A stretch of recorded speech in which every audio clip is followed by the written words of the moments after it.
I wish you all a very warm welcome on this Sunday morning. I have been coming to Medicol since the past 11 12 years, and I have seen significant changes in how Medicol is happening each and every year. Thanks to its brain, Dr. Manivandan sir. Sir has been always a big mentor for us, and he has been motivating us. This is my second presentation in Medicol. I had done a presentation few years back. Again, for this topic, I thank Dr. Srivatsan also for recommending me for presenting on this topic. So, before coming to this topic, so I am a second generation healthcare entrepreneur. More than that, I was a doctor, but I was made to become a healthcare entrepreneur. Started my journey as a consultant surgeon in my hospital. Then I became the medical director and then even the trustee of our college. So before that, a small history would be good to know how this journey had started. This institution was completely established by my father, none other than Dr. P. Raju. He did his MBBS and completed it in 1974 and his MS in 83. He started this Kongnad Hospital as a very small 10-bedded surgical clinic in 1988 in the same area locality. Then the Kongnad Hospitals was formed. Hospital was formed in 1991 with the 75 beds. Slowly it was expanded in a phased manner. I joined myself in the institution in 2013. Then the hospital, now the current stature of the hospital is a 375 bedded hospital. We have allied institutions like Kongnad Kidney Center. We have a separate MRI center, and we have a separate 75 bedded Dhiran Chinnamalai block for neurology and pulmonology. And we have our allied institution, that is Kongnad College of Nursing and Kongnad Institute of Allied Health Sciences, which is catering around 600-700 students for nursing and allied health sciences. It is spread across 2 lakh square feet of building and hostels. It's present around 10 kilometers away from the hospital. So this is Kongnad today. Started as a 10-bedded surgical clinic, and it has now grown up to a 375-bedded hospital with offering 24-hour services across all specialties from head to toe, including cardiac surgeries, which has started in the recent years. Now, I have been given another task of again expanding this institution to the next level, that is Kongnad Super Speciality Hospital, which is proposed to 500 to 600 bed hospital, which is going to happen in the same city, again different premises. So this is the task for the upcoming next 5 years. So their task is mainly upon me. So already madam had given a short intro about me. I am now 38 years. I started my journey in the hospital as a surgeon during my 2013, that was when I was 27 years, I started my journey. Then became the medical director in 2016 and the trustee in the institution in 2018. So I'm just emphasizing on these points because this topic today is how can a generation 2 healthcare entrepreneur take over what was established by a generation 1 healthcare entrepreneur. Now from this history, you know that this institution was started from scratch by my father, who's sitting here as a generation 1 healthcare entrepreneur. And now it is being taken over by me, not completely, but I have been into the system and I have been running the show, and I'm able to manage what he does. In the past few years, I'm able to do it myself alone. So all this was not possible in one day. It took me all these years. But patience is the key. Nobody will be given the battalion immediately, and that is also not the right thing for the institution also. So in this few slides which I am going to share you, I'll just share you my experience and the challenges which I faced and the solutions which you can apply to yourself. See, this period doesn't change. If you are a 50-bedded hospital, maybe you can take over that in 2 to 3 years. And this number of years that you have to toil and you have to put yourself inside the system depends upon the how many amount of beds you are going to cater and how many departments you are going to cater and how many other responsibilities like other institutions like we have a college and all. So how all these matters in the amount of years which you need to invest, but the process is the same. So the challenges for a second generation healthcare entrepreneur starts from school level itself and it goes on till eternity. Because you are always a generation 2 healthcare individual, that is anybody who is the son of a doctor or who is the son of a big hospital owner is branded as he is the son of the such and such hospital. So right from schooling, you are exposed to everybody telling that you are so and so. So you will be asked whenever there is a thing like there is a question to be asked, you will be asked first because they think that you know everything and you know you are exposed to more things. So right from schooling things start, and even parents also say right from schooling you are given an option only to study medicine. You are being told that you have to study doctor. Whenever as a child you are asked like what professions are you interested in, you would say I want this, become this, that, and immediately they would say no, you should become a doctor. So this happens.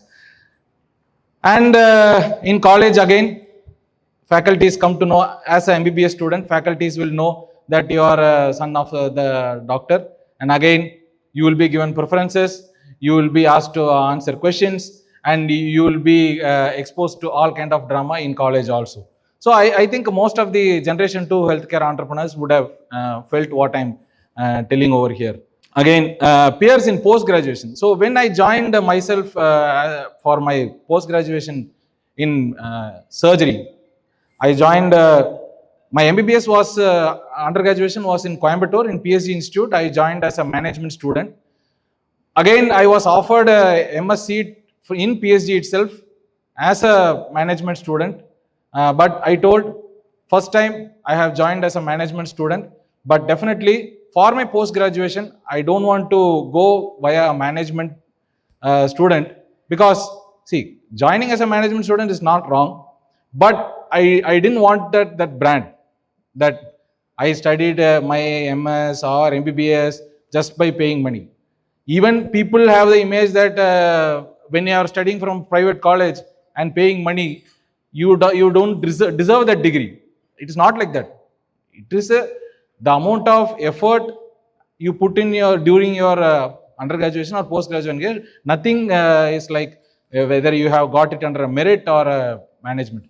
But in my own home, there was some kind of rift because my sister joined MBBS via merit and I joined MBBS via management. So even my mom keeps telling, see, your sister and all had joined, you had wasted money. So this thing was always in my mind. So definitely post-graduation, I am not going to become a management student. I'll go by merit. So my parents told, okay, we'll give you 1 year. 1 year, you do whatever you want. You try. If you're not going to secure a seat, definitely we are going to put you in management in the same PSG college because it is nearby our home. You can go daily, you can come and you can even see patients in our own hospital. It is a very good opportunity for you. Then I toiled 1 year, 1 year of no communication outside, 1 year of strictly learning. And I don't want to go inside that process. But I got a rank in All India. It was a 42nd rank. Then I joined Maulana Azad College in New Delhi. Again, I was told that in Coimbatore itself, there was a medical college. And in Tamil Nadu, in Chennai, there are again options. I told. So I got a rank. I got one of the best ranks. I was the first person to take surgery in that 2010. Because in 42nd rank, everybody would prefer to join medicine or radiology or other subjects which are preferred more for a good rank.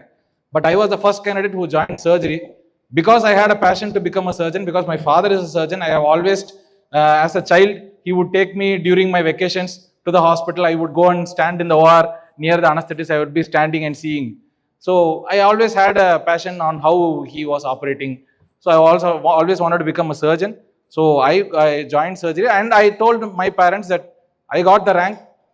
Now it is my time and I will choose one of the premier institutes in the country. Then I joined Maulana Azad Medical College in New Delhi. Most of the individuals who are here as a post-graduation, who has done post-graduation, would be knowing the stature of that college. So I joined there. I did my MS and I finished it. During my MS, I am coming to this point because there is even during post-graduation, if you tell that you are coming from a big hospital, see, surgery is a skill where you have to scrub in with the surgeon. Whoever is operating, you have to join hands with him as an assistant surgeon. You get chances, you see how he is doing, you be the first assistant and you learn. But if you are not getting that chance, see, in an institution, there are 3 PGs. If you are not getting the chance to scrub in, definitely you are not going to learn. You might stand behind and see, but nothing like you are standing near the patient and you just see how he's tying the knot, how he's cutting the veins, how he's dissecting. Everything can be seen in a close by loop. So I never told that I am coming from such a big hospital. None of my co-PGs or none of my faculties knew. And again, since it was Delhi, I never told them. They asked me, I told my father is a doctor, but he's having a small clinic. Even at that time, our hospital was around 250 bedded hospital in 2010. So I never told them. And my own unit chief was very much interested in having me there as a senior resident. And that is when I was very shocked because I didn't reveal him. I told my father to come. You should come to Delhi. I am not I am not courageous enough to tell him that I have to come back immediately after 2013 because my father was expecting me to come back and slowly start running the show. So again, I came back and joined my institution in 2013. So there is this peer pressure during post-graduation also. Your postgraduate PGs, when they come to know that you have a hospital, you will be telling, you can go and operate in your own hospital. You give us chances now. And you will be pushed behind. So all these things are there. This is one challenge. And chasing your dreams. See, I always had a dream. My father knows. I always had a dream to be an IT guy. So that is why most of my things, even in my own hospital, most of my things was like, how in the hospital, how can we improvise information technology? How can we utilize information technology in the hospital scenario? I always had other dreams like photography, driving, all these things were there. But striking a balance is important. See, once you become a healthcare entrepreneur, because you have to become a healthcare entrepreneur to run the show, you should not restrict on your activities because your mental thoughts and pressures will be suppressed and you might get some unwanted depression or you might feel sad and you will soon develop a burnout solution or burnout situation where you will feel like, see, I wanted to become this, that, now I'm doing this, you will be fed up. So that is why you have to strike a balance between all these things. So I'm implementing information technology in my own hospital so that I'm able to go inside the tech world also. And on weekends, I do some photography and do driving also. So this is how we strike a balance. That is very important. And professional and entrepreneurial challenges also come. See, after finishing my MS, I wanted to do MCH or a super specialty. At that time, I was told that, see, again, if you are going to go 2013, 3 more years, probably you will again tell that you want to study and secure the seat, add 1 more year, 4 more years. Then you will join here in 2017. Now probably 10 more years, in 28 only you are going to be in a position where you are now. So they told that, see, you are a surgeon, you know the surgical skills, develop on that alone, that is enough. Probably if you wanted, I wanted to become a gastrosurgeon, they told we'll employ one gastrosurgeon. We'll employ one gastrosurgeon, that is a better thing than you going and studying again 3 years, 4 years. And seeing my father's health also, I wanted to, okay, let us start. And I stopped my journey with general surgery. So again, this is a challenge for generation 2 healthcare entrepreneurs where you might not be able to take the profession you wish and where you might not be able to go up to the level of what you wanted. Some even own generation 2 healthcare entrepreneurs, your peer mates will be going to US, UK, they'll be doing all other courses, but you are locked down here. You can't go. Maximum I can go is for a refresher course for 3 days, 4 days. I have to run back. So all these things are there. These are all challenges. Again, see, most of my slide backgrounds will be some pictures because I wanted to kill boredom, and most of the pictures will depict about what we are going to discuss in the slide. Challenges by family members. This is where everything starts. So first we'll see the challenges. Skepticism and doubt. Skepticism and doubt will be there for everybody. Father, mother, siblings, everybody will have skepticism and doubt. They will think, how can this fellow go? See, our father is such a big man. This fellow, how will he go and run this big hospital? My father is having some big hopes. He will do this, that, and all. This fellow, I know from small East one West fellow, always seeing sitting and watching TV, always going roaming with friends. He will not do anything. So the skepticism and doubt will be there. Even to the own person who believe you, they will have the skepticism and doubt. So we'll see how to give the solution in the next slide. Financial pressure. Again, see, this financial pressure will be there. If you are finishing your MBBS or MS as a management student and you join your institution, you will have already a financial burden of 1 to 1.5 crores in current scenario. 1 to 1.5 crores of money would have been deposited in your education. That financial pressure is also there on you, because parents, some might say on your face, some might say with hidden languages that you should start working hard, you day and night, I have spent so much of effort. That effort is nothing but money. So much of effort is on you, we have put on you, all these things. So financial pressure is there for generation 2 healthcare entrepreneurs. And lack of support. See, lack of support in the sense that you might have some new thoughts and new ideas, but initially, when you start your journey, you will not find support. It doesn't mean that you should not think about new ideas, new thoughts. You should have them, and you should plan on how to implement it. That I will tell you. Expectations and comparisons. See, if you have an elder brother or an elder sister who is already a generation 2 healthcare entrepreneur, who is already working in your hospital, you will always be told that, see, your sister is going at 9 o'clock in the morning, she comes only by 11 o'clock, she is working so hard, we expect you also to do the same. All these things will be there, and probably if you both are in the same specialty or some different specialty, you will be judged based on the amount of feedback that staffs, patients, co-workers, everybody is going to give your parents. They will tell, today son came, he saw patients, everybody is happy. Today daughter came, she saw some patients, some were complaining, and some told that they want to see the generation 1 and they didn't go happy. So at home, in your dining table, all these things will be discussed. Emotional pressure. See, this emotional pressure, once you are married, once you have kids, any healthcare entrepreneur cannot have any time. You don't have time. There is no fixed time. You can't just go by 8 o'clock in the morning and return by 5 o'clock in the evening. Your phone's off, no calls, have a nice time. That doesn't happen. You are a healthcare entrepreneur, 24/7 your phone is on. At least at my level, my phone is on. I get calls. Even you can't go and watch a movie at a leisure, and you can't have a fixed plan. You might tell that I'm coming today evening for so and so, and definitely at the sudden moment something might happen and the things will collapse, and this will create emotional pressure and drift between your family members, especially your wife and kids. They will brand, dad comes, dad is always busy, dad has no time for us.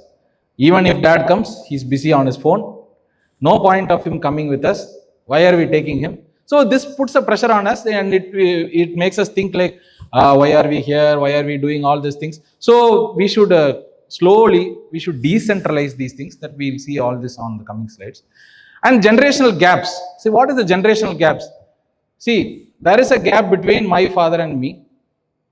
When he finished MBBS, when I finished MBBS, when he finished MS, when I finished MS, and at what age he became an entrepreneur and what age I became an entrepreneur, and what was the technology available during his age and what is the technology available at the current time. So that whenever I go and say, why don't we do this method here, there will be always, initially, there will be always a skepticism and doubt. See, these things, I don't think it will work out, because he cannot imagine the amount of technology that is available and how it can be implemented. So this generational gaps will be there. Over involvement. So over involvement, initially there will be over involvement. All your whole family will be involved in all your activities. Every day you come back home, they will tell, today they told me that you did all these things like this, you shouldn't do like this. Your father always does things like this, you should do like this. So this over involvement will be there initially. So how to find solutions? So clearly communicate with all your family members. You tell what is your plan. You tell your father, you tell your mother, and you communicate to them. See, if you don't communicate and if you just keep on fighting, nothing good is going to happen. Just tell them, see, I have studied this, I have gone through this technology, this is how it is done, and this is being implemented in this hospitals, and this is all the background data on this, and you convince them. Then you will have that support which we saw in the previous list, and you will have less of skepticism and doubt when you clearly communicate them that this is what I am going to do. And educating the family, as I told you, educate the family members of your long-term goals, your short-term goals, how you are going to do things, and setting boundaries. Setting boundaries is very important, because see, whenever I come home, I never talk to my father, or I never talk to my wife or my mother about whatever issues that is happening in the hospital. I never talk to them. Even if I'm on the phone, I'm shouting somebody, or if I'm on the phone, I'm telling something, my wife or my mother will ask, what is the matter? Just leave off all those things. Unwanted memory you are putting in your head, and unwanted thoughts that will be running into your head, because you don't know the whole scenario. I am sitting from, suppose I am just telling the one thing about one person, they'll immediately think, suppose I am telling person X did something wrong today, person X will be in their mind as a wrong person. That is not right, because we know person X has been doing things, 100 things right, and today one thing he has done wrong. It doesn't mean that person X is totally wrong. But if we are going to go and tell them that person X did something wrong today, it will develop a wrong image to them. So why should we share all this unnecessary burden to them? We are carrying the burden. Sharing, yes, of course, sharing to them, if at all it is going to give you some emotional support for you, yes, please do share to them.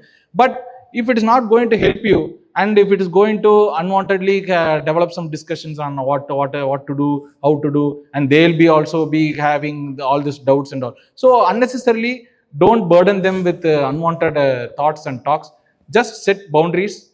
When you're at home, you have your personal life. Whatever professional things that you're going to do, that keep it with you. Get external support and mentorship. See, support from your family, if you're lucky, like me, will be available from day one. My father did give me support from day one.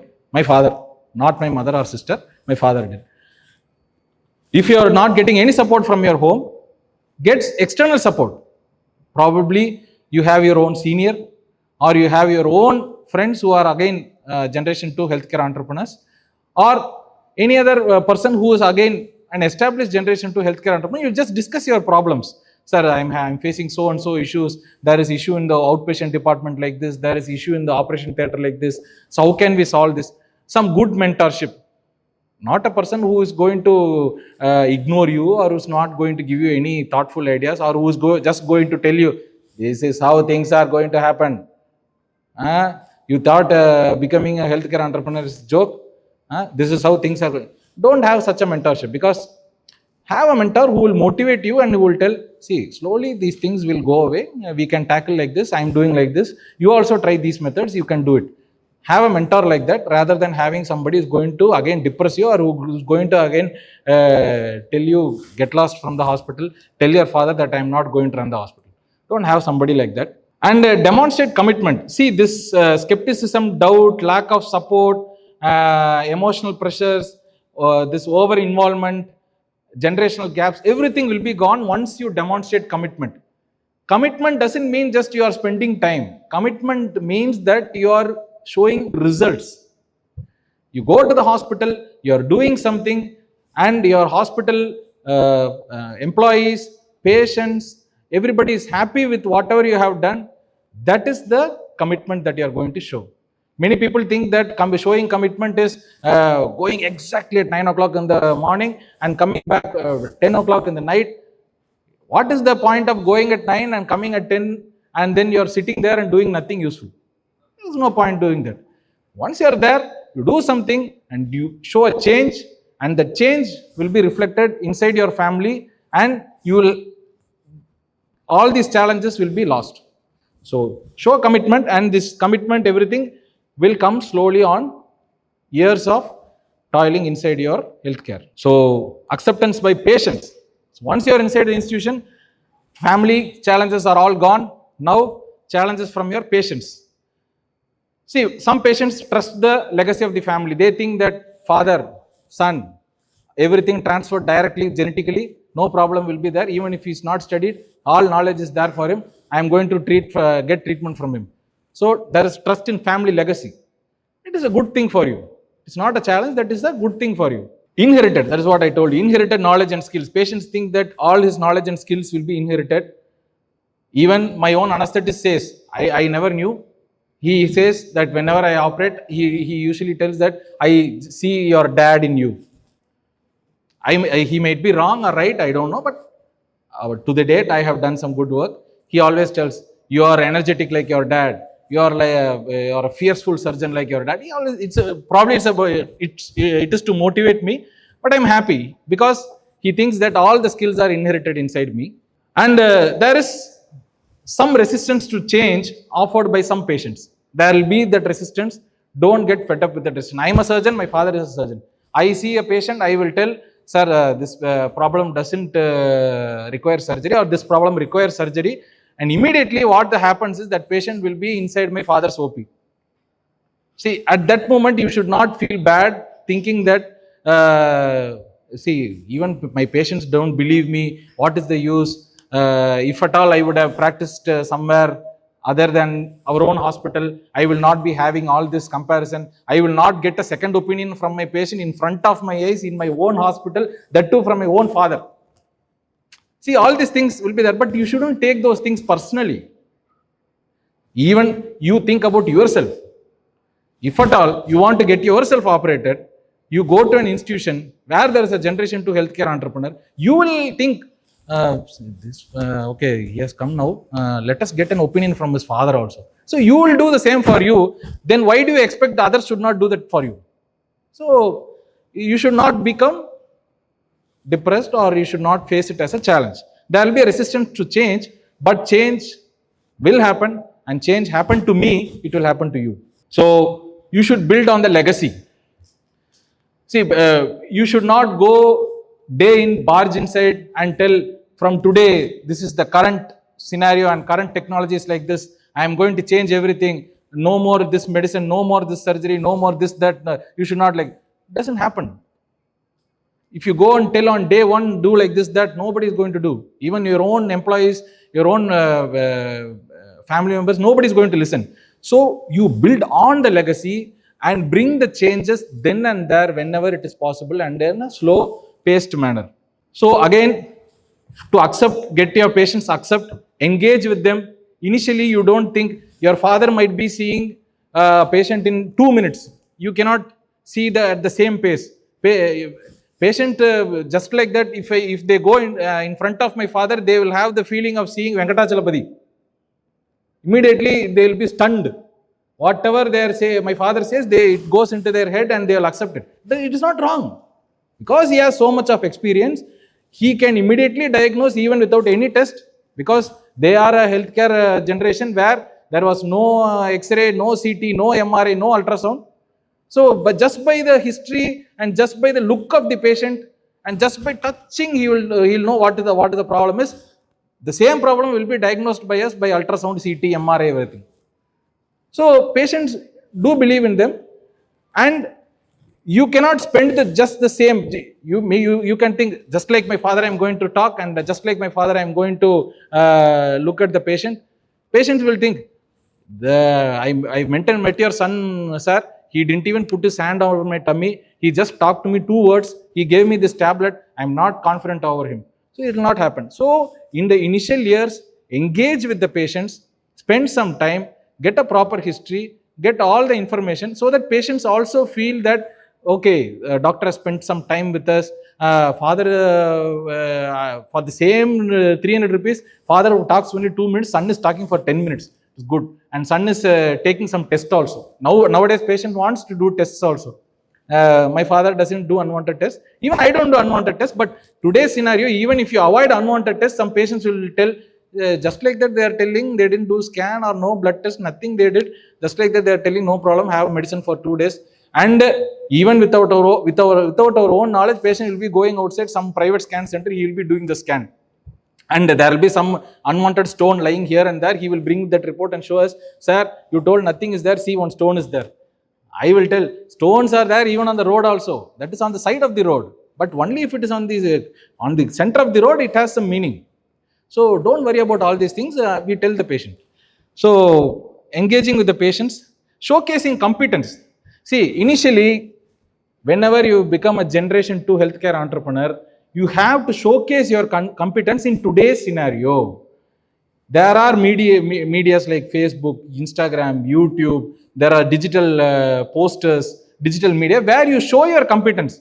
I have did so many surgeries. I have did so many procedures.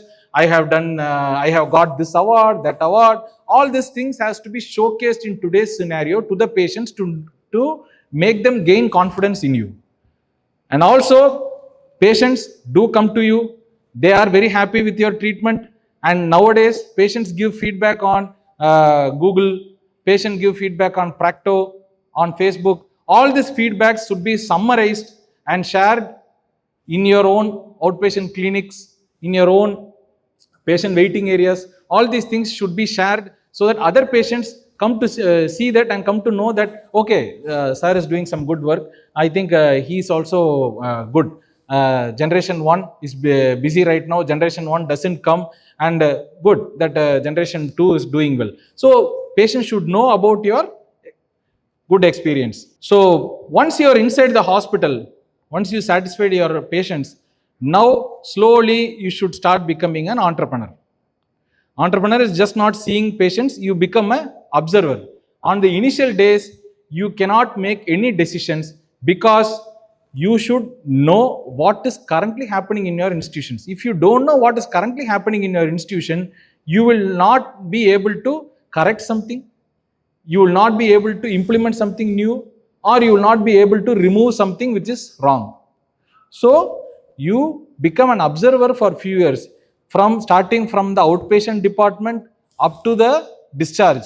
You follow all the processes. How patient is coming in, how is being registered, how doctor is seeing, how is being given investigation, how is going to the lab, in the lab where he is standing, where he is sitting, and how blood is drawn, how he is going for X-ray, ultrasound, CT, how he is coming for reconsultation, where he is sitting. So everything, even the minute intricacies you observe. And during this period of observations, you will get many points on how things are happening. See, sitting in my outpatient department, I know if a patient is coming to me and he is going to ask at 2 p.m., I want to do today itself surgery. I know how my institution works and I will tell.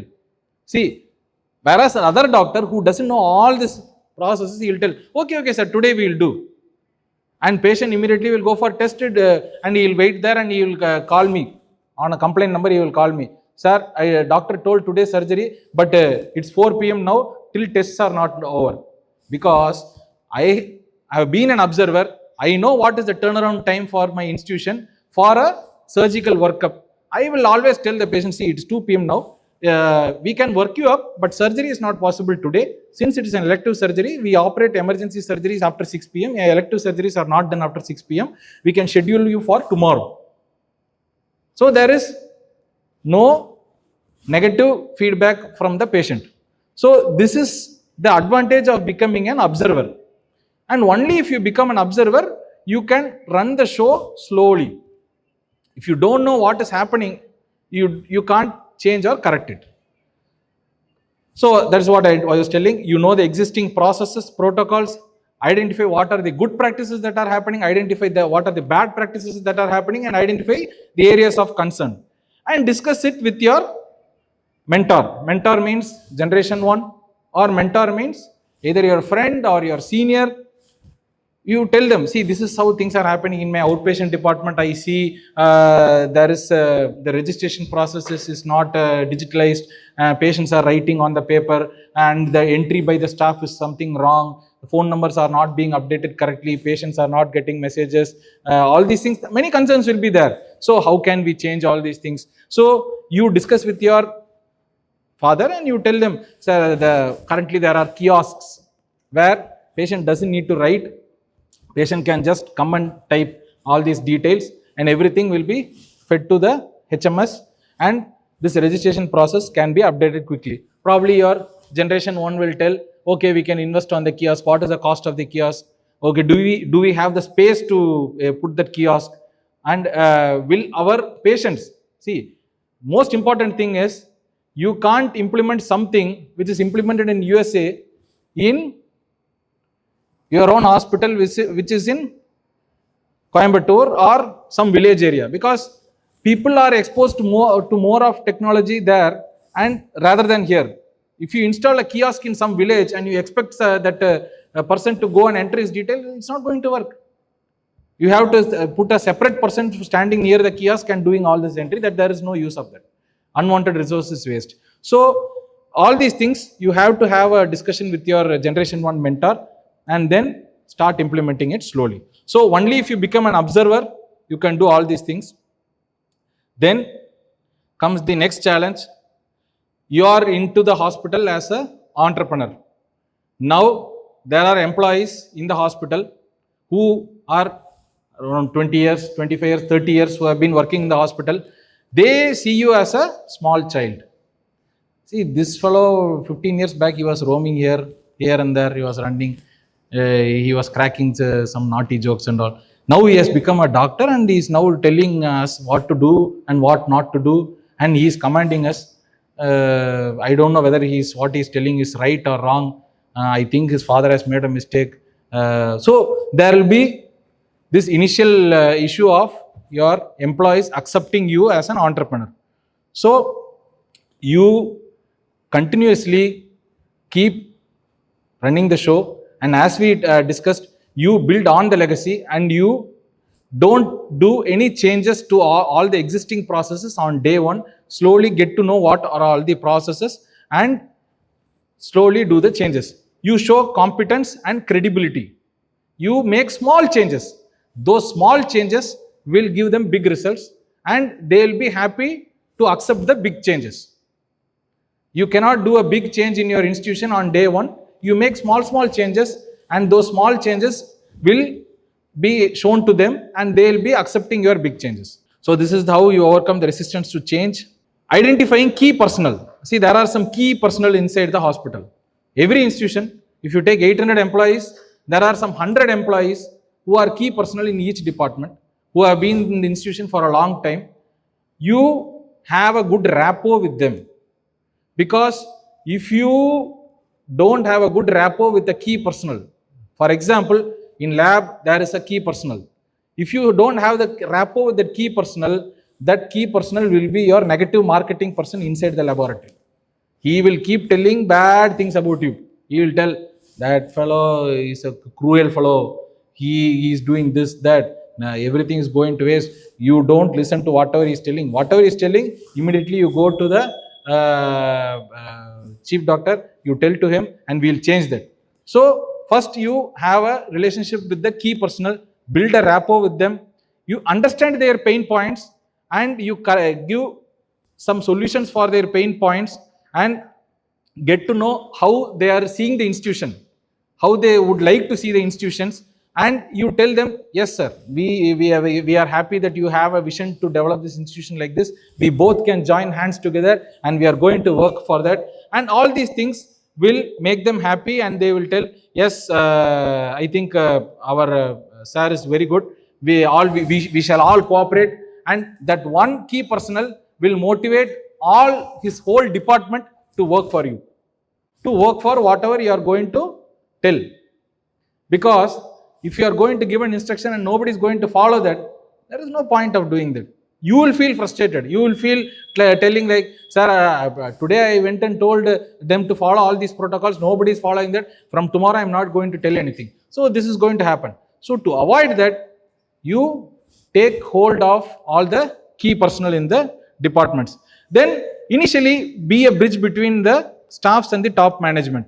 See, being a bridge between staff and top management is important, because all the junior staffs feel free to come and talk to you, because they might not be so free to go and talk to the generation 1, because he is such a senior person.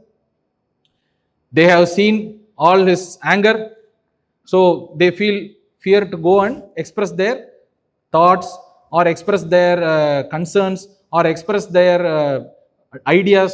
Even some new joined small employee will be there. He will have a brilliant idea, but he will not express it, because there is a gap between the management and the employee. So that is not good for us. So be a bridge between the small staffs and the top management at the initial days, so that they you gain confidence on that. Keep doing employee beneficiary activities, like identify talents and hardworking personnel, reward them, and make some small existing policy changes. You can do, like, suppose if there is no toilet facility for an employee in a particular area, make a toilet facility. There is no ventilation in an area which is giving them a very tough time working there. Give some ventilation, and they need some extra time for lunch, or some small things. You make those changes, all employees will start loving you, caring for you, and will start listening to you, and will start working for you. And recreational activities, we held year-end New Year programs. We held cricket match programs, volleyball programs. All these programs are there. So this creates a rapport between employees and between the management and employees. Again, identifying bad apples. Once you are inside the institutions, you will know there are some toxic people who are not to be in the institution, but who are in the good books of the generation 1. And they keep telling generation 1 is also having some emotional bonding with them, because they have been for all these years. Generation 1 will have an emotional bond. See, that fellow was born here, he grew along with me, how can I get him out of the institution? But that fellow is not having the same attitude. Slowly he developed the attitude of, why should I work for all this institution? The institution did not give me anything, did not do this, that. And he will be negatively motivating, and he will be creating a toxic environment in that department or in the workplace to all other newly joining junior employees. So once you identify these kind of toxic people, you talk to generation 1, because until now only generation 1 was there, and nobody was there to influence the generation 1. Now you are come as a generation 2. You can directly tell generation 1, this is not going to happen if this person is there, and this is going to happen, and our institution is not going to develop. You put your foot down, and generation 1 will listen, and that will be the betterment for the institution. So identify bad apples and remove them. Again, upgrading your institution with the latest tech. First generation entrepreneurs don't have access or didn't have the idea for latest technologies like artificial driven technology. In the Hall 5, we are seeing so many technologies. So these kind of latest technologies, once it is implemented in the institution, your institution, patients, employees, doctors, everybody will get a confidence in you, and they will accept, once this fellow has come, there are so many changes, and because of that institution is going to the next level. They are all happy with you, and they are all supporting you. So being humble and approachable. See, once you are become an entrepreneur just because you had a generation 1. If at all I would have done my MS surgery, and in 10 years I would have become what I am today. Just because I was born to my father, I am what I am today. Okay, so always be humble for that. See, being humble promotes personal growth. It enhances relationship with your employees, also relationship with your family members and friends. It builds you trust and respect, and others will also come and join you, will collaborate with you and help you develop the institution, and it will give you even a own mental peace. So being humble and being approachable. If you are approachable, even the smallest mistake will be coming to your ears. It will not come to your ears when it is all blown out. See, once you have become a generation 2 healthcare entrepreneur, you should know what is vicarious liability is. Of course, once you have done medicine, you will know what is vicarious liability. Vicarious liability is whatever wrong or right that is being done by the grassroots level employee will be implicated on you. If he has done something wrong, it will be implicated on you. So, you know the legal responsibilities. Make standard operating protocols for all the activities. Know that everybody is doing what they should only do. See, probably since it is a generation 1 run healthcare institution, there are some things which are being done by non-trained people, non-qualified people. It happens. So there are some few staffs who are trained but not qualified, old staffs. But in current scenario, it doesn't work like that, because any day, any inspection, if at all, if the staff or a doctor or anybody is found there, it can be an issue for anybody. So this legal responsibility we should know, and financial implications. See, once you have a mistake, and if it goes to the court and you are paying some hefty amount of fines, of course you have a insurance. Your premium is going to increase, and once you go to the court, everything is on paper, and all your public reputation, brand integrity, everything is lost. So all these things are there as a reputation management. And how can we overcome this? Is training, proper training, like how Gauri Shankar sir has developed a beautiful platform using his Explain. Sir has developed training modules where all staffs, doctors, junior doctors, everybody can be trained properly on how to do things in the right way. So this kind of training will avoid unwanted situations and making you becoming liable. What is Rajinikanth doing here? Preparedness for worst times. See, in today's scenario, worst time can happen in every week or every day. You will be thinking like today is going to be a good day. Once you go inside the hospital, you will get a call from your technician telling that, sir, MRI machine suddenly not working. Monday, 5 patients already waiting for MRI. Sir, what to do? Sir, suddenly one fire broke out, sir. Sir, suddenly one attender, big problem, sir. He is shouting in the pharmacy, sir. Sir, today water is not coming, sir. Last 1 week water didn't come, sir. We thought today it will come, sir. Today also not came, sir. Water is not available now, sir. What to do, sir? Sir, one small cockroach was found inside that sambar, sir. Attender took photos, sir. What to do, sir? So, these are all small examples I am telling you. There are so many examples to say. This is in my 10 years journey. My father has 1,000 lakh of examples to say. So, these are all small things are there. So, generation 2 should not be afraid of all these things. Slowly, you should start preparing yourself for the worst times. Suddenly, an inspection will happen. Suddenly, somebody will come. Suddenly, many things will happen because so many departments are there. So, you should know what are the vulnerable areas, and you should have an emergency operation plan. Say, like we have a thing called Code White. Whenever there is a small problem, immediately they will be alerted. Code White in pharmacy. Whole hospital, all managers will go there and will stand there, seeing that small fellow who is trying to create a problem, and they will solve the problem, and the problem is mitigated. So this is how we have an emergency operation plan. This is a small example. If at all a fire is broken, if at all suddenly MRI machine is not working, what is the next plan? If at all this surgeon is not come today, there are so many patients posted for today, who is the next surgeon? So all these things you should have an alternative. Probably first few years, you talk to your generation 1, you ask him, oh daddy, this has happened, what to do now? Daddy, this has happened, what to do now? Slowly, once you are in the system, now you will automatically know, okay, this has happened, no, this we can do. Last time dad told to do this, we'll do this. So slowly you will be exposed to all these things and you will come to know. So the most important thing is Don't get frustrated in the initial times. Have a good communication system. My father didn't have it. Now we have WhatsApp. Immediately one small problem, it is intimated through our managers group, and it goes through all the subgroups, and everybody is aware of that problem. And we plan accordingly for that. The same example, if MRI machine is not working, the MRI technician puts in all the outpatient departments so that all doctors are aware. Okay, today machine is not working. Better we tell the patient to come for MRI tomorrow. See, once doctor has told something, it is like a rule for the patient. Doctor has told MRI today, I will take MRI today.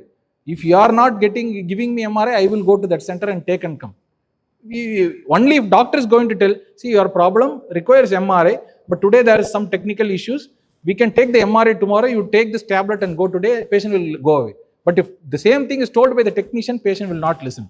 So these communication systems are very important. Resource management, just like in COVID, suddenly oxygen is not there. Suddenly personal protective equipments are not there. So based on the sometimes some essential drugs are suddenly out of stock. So keep monitoring all these things. Have a stockpile of supplies, and infrastructure and facilities should also be prepared for sudden issues like sudden power cuts, sudden fire. All these things in the infrastructure and facility should also be prepared. Alternative care sites. Suddenly, if there's your cath lab is not working, suddenly your cath lab is down. You have a patient for emergency procedure today. You cannot tell the patient just to get discharged and you go away on your own. Patient will tell, you are telling emergency, based on your availability of cath lab only, I admitted this patient. I don't know. It is your responsibility. You should take the patient. You should do whatever right is. So you talk to your nearby hospital. You have an MOU with them. You tell them, in case of my cath lab is down, I will immediately bring the patient to your cath lab and I'll do the procedure with my own cardiologist, and I will take back the patient to my own coronary care unit and I will treat it. You have an MOU so that that institution is also ready to welcome you. Suddenly you can't call somebody and tell, I am bringing one patient to your cath lab. Nobody is going to accept it. So you have alternative care sites. So to improve is to change. To be perfect is to change often. I didn't say this, Winston Churchill said this. So keep doing SWOT analysis. What is SWOT? Everybody knows. Nothing new. You should know your strength. You should know your weaknesses. You should know your opportunities and you should know your threats. This should be done in a time-to-time basis, because your strength and your weaknesses, your opportunities and your threats keep changing. Suddenly, one new lab will be coming near you. Suddenly, one new MRI center will be coming near you. Suddenly, one new ortho facility is coming near you. Suddenly, one new bridge is coming near you. Because of that, some patients are not going to come inside your facility. So all these things are there. So these are all threats. You find these kind of threats and you plan how to mitigate that. And some new opportunities are coming. One new apartment is being built up. One new shop is coming. So you ask your marketing team to go to the shop. You talk to all the employees over there. You talk to the management over there. You have an MOU with them. So all these kind of opportunities. Weaknesses. You know what is, based on all your observations, you know what are your weaknesses. Correct those weaknesses. So again, this is my last slide. Everybody knows this. This is from Bhagavad Gita. Whatever had happened well. Whatever is happening well. Whatever will happen will also happen well. What of you did you lose for you to repent? What did you bring for it to be lost? What did you create for it to be destroyed? Whatever you took from here. Wherever you go, you have given here. Sorry, whatever you gave, you have given here. Whatever is yours today will be someone else's tomorrow and someone else's some other day. The inevitable change is the law of the universe. So this is from Bhagavad Gita. In Tamil, you would say, "Edhe unnoda ido, adu naalai mattoroda idu" appdinu varum. Why I am telling this is, whenever I started my journey as a surgeon in 2013 in my hospital, all the rooms, my father had put this Bhagavad Gita inside all the rooms. So whenever I used to go rounds, I used to see this Bhagavad Gita and everything had a meaning. In your day-to-day practice, everything will have the meaning. You just think about this. Once you know this, you will not be stressed. So with this, I thank everybody for giving me this wonderful opportunity to present in this wonderful forum. And if at all you have any doubts, I can be your small mentor. I'm not a big mentor. I can be a small mentor. And my email ID, I will, sorry, I didn't put here. I will put it later. My contact number also. So that if at all anybody has some doubts or something, they want some ideas, definitely they can. Sir, Gauri sir, sorry for taking your time. Thank you, everybody.